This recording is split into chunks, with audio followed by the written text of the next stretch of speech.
There's 66 coming in. Land by elevator 2 for its descent. No baseball caps this time and no handshakes. These astronauts headed for weeks of isolation.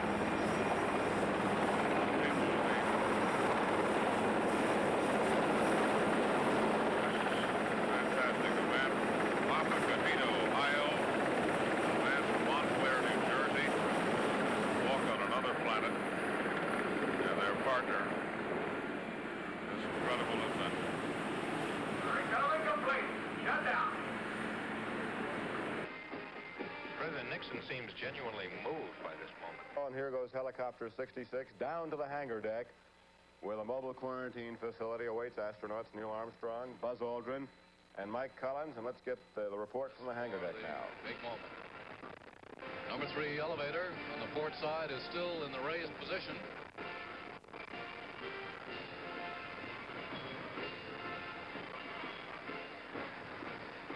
No, it's down now. Down now.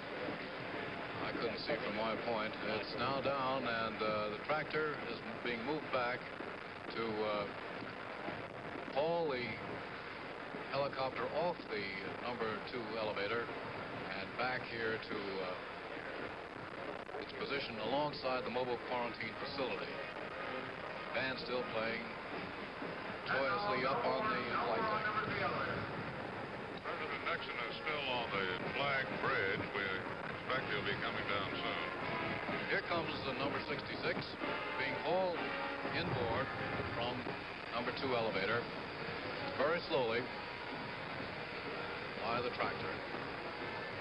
The procedure is for the tractor to pull it straight across the ships, and it will then be backed by the tractor. So it's being pulled now with the nose forward in order to move it around in the correct position. There it goes. Now the tail of number 66 is pointing aft along the hangar deck.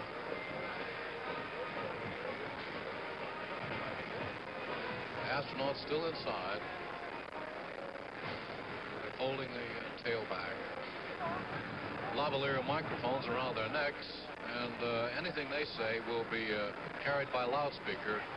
Large numbers of sailors behind the lines standing there waiting to watch this historic moment, the first appearance of the astronauts before anybody but the swimmers and the crew of number 66 elevator. Dr. Don Stolken walking along the blue path. He's the chief of the NASA recovery team on board. Talking now with John Stonecipher, the assistant chief.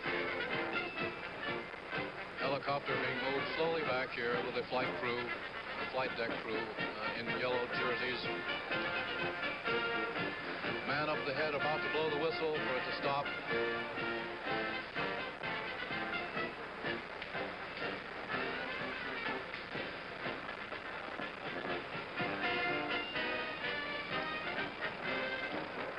The hatch is just about in position. A few more feet.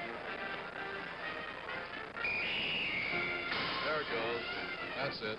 Dr. Stolken, Dr. Stonecipher personally moved the flight of wooden steps up to the hatch on the starboard side of the helicopter.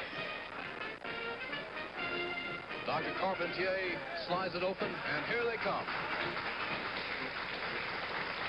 Here they come, the 3 astronauts, Armstrong, Aldrin, and Collins, waving to the crowd of cheering sailors, moving swiftly into the mobile quarantine facility. There's a wild scene of exultation and joy and mission control as they saw, even as you did, astronauts Armstrong, Aldrin, and Collins emerge in good shape from helicopter 66 to enter the mobile quarantine facility. The pent-up emotions of 8 years of work to achieve this moment overflowing. Jules Dallas Townsend is now talking to the helicopter pilot, the man who was flying number 66 when they picked him up. Let's hear it. It was a real team effort, as you know. A lot of people supported us up till the minute of pickup, and it went very, very well. What was your total time, Don? Gee, I'd have to look at the log sheet, Dallas. I don't know, but I feel we're about 5 or 6 minutes ahead of our schedule. It just couldn't have gone more smoothly. Chief Wood here did a magnificent job, and Chief Robinette, who is still locked up in the airplane, also did well. Chief Wood, did you have a chance to say anything to the astronauts? Did they say anything to you? No, sir. With the bigs on, they couldn't have heard me, and with the headset we had on, I couldn't hear anything they said. Their actions indicated they were cheerful all the way through the entire procedure. Was there any sort of message that they conveyed in some way or other to you? No, sir. We didn't really have time. We were too busy trying to get our gear together to get back on board. Lieutenant Johnson, you probably got a look at them. You were flying co-pilot. Yes, I was. I looked back as we got out of the helicopter, and one of them gave me a thumbs up. That's the only signal I got from them. They sure looked cheerful, though. Glad to get back. Boy, it's a big thrill for me to pick them up, too. Let's go outside Mission Control now, where ABC's Jim Kincaid is standing by with lunar module pilot Gene Cernan from Apollo 10. How about it? Pretty great. Just outstandingly beautiful. It's just unbelievable, but real. Now, you're not entirely unfamiliar with moon flights, so I wonder if there's anything you saw on this one that really surprised you. No, I think I sort of lived the flight with these guys. Through television, I felt like I was in a spacecraft, and having been there, I knew what they were thinking when they were going through, except, of course, those last few minutes. And here's another man who's been there, Bill Anders. Bill Anders, I talked to you just the other day, Bill. What's your first comment? I think it was mighty beautiful flight. Really impressed. It's more than just an exciting achievement. I think it's a real reward, and it's a real accomplishment of the entire 200 million people in this country. A lot of people dedicated themselves, dedicated their ambitions and efforts, and it's not the people here in Mission Control, it's not the 3 guys who flew it, it's the culmination of really the sincere efforts of so many million Americans, and I think they've got a right to be proud, and I know they all are proud. Now let's go back to the Hornet. And there's Dr. Henry Kissinger, the President's security aide, Tom. Yes, and Secretary of State William Rogers in the foreground. And Frank Borman in the background.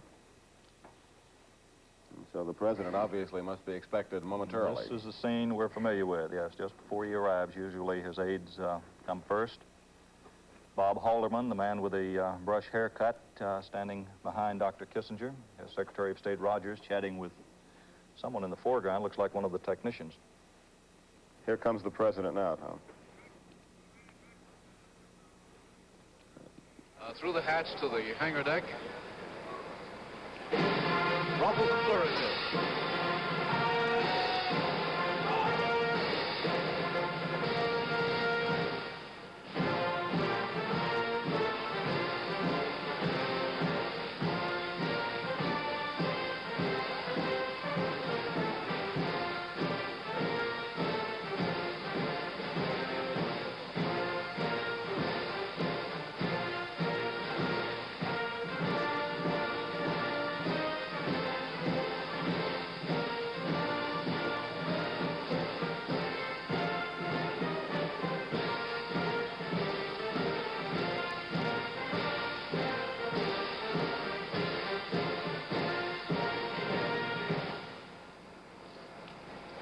President Nixon waving to the astronauts. The curtains have been drawn. And there they are in the rear window.